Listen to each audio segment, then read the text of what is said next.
Imagine the World Cup final. 50,000 screaming fans, two rival teams, one trophy. Now erase the stadium, erase the grass, erase the trophy. Replace the football with a human skull. Replace the players with hunter-gatherers carrying stone spears, and replace the referee with a problem. How do you stop the match from turning into a massacre? Because 50,000 years ago, the biggest obstacle to football wasn't the ball, it was survival. At first glance, the idea sounds ridiculous. A World Cup in the Stone Age?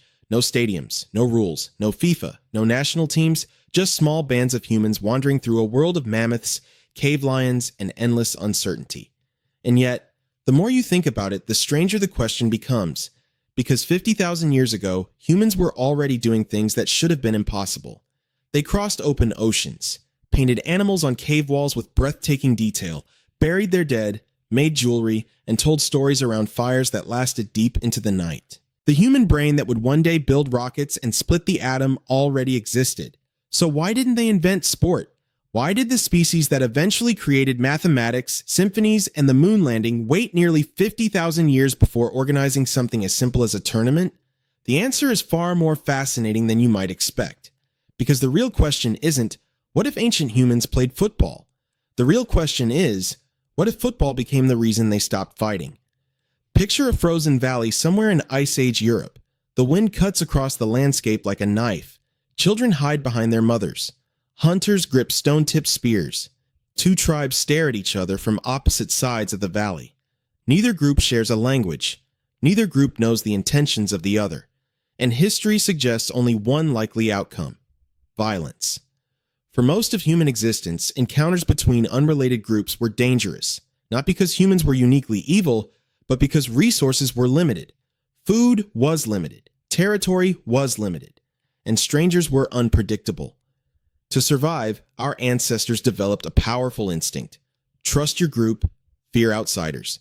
Even today, neuroscientists know the human brain rewards group victory. When our side wins, the brain releases dopamine. We feel satisfaction, pride, and belonging. That wiring wasn't invented in modern stadiums. It evolved long before civilization, which creates an enormous problem. Because a World Cup requires something extraordinary.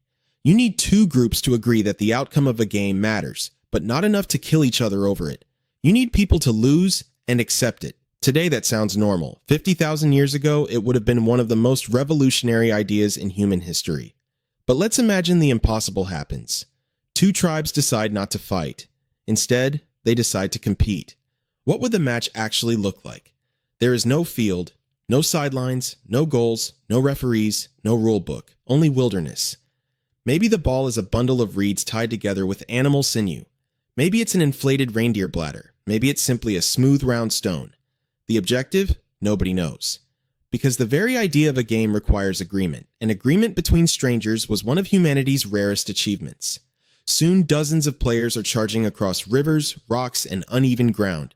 Bodies collide, people fall, and suddenly something becomes obvious. The hardest part isn't scoring, it's restraint.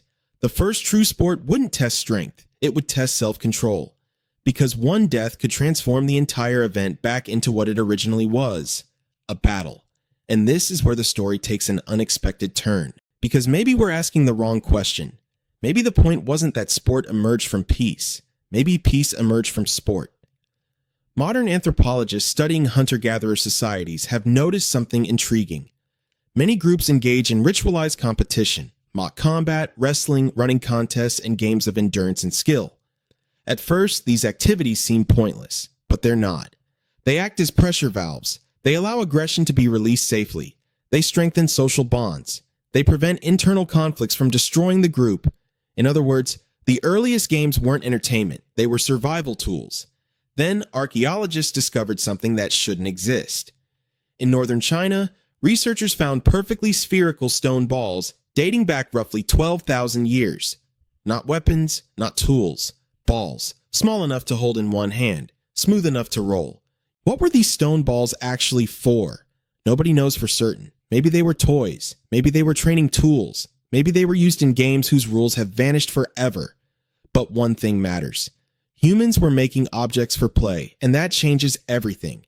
Because play is not a luxury. Play is one of humanity's oldest technologies. Young animals play, young humans play. Play teaches cooperation, play teaches trust, and sometimes play teaches peace. Only humans create artificial competitions with artificial rules and then care deeply about the outcome.